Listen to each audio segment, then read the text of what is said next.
আসসালামু আলাইকুম এভরিওয়ান। একটা নতুন ভিডিও নিয়ে আসলাম আপনাদের মাঝে। এই কাঁচাটা অর্ডার দিছিল নারায়ণগঞ্জের এক ছোটো ভাইয়ে,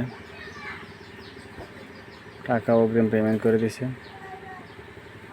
কাঁচাটা তার জন্য বানানো, তো মালটা ডেলিভারি দিয়ে দিব।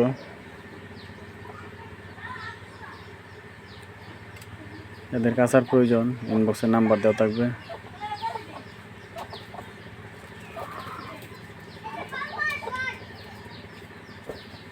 যোগাযোগ করবেন। কাঁচার মডেল দুইটা, এই একটা সিস্টেম আর এই সিস্টেম, দুইটা দুই রকম প্রাইস পড়বে। তো যাদের কাঁচার প্রয়োজন তারা একান্তই যোগাযোগ করবেন, যাদের প্রয়োজন নয় তারা অযথাই আসলে ফোন দিয়ে বিরক্ত করবেন না। সবাই ভালো থাকবেন, সুস্থ থাকবেন। আসসালামু আলাইকুম।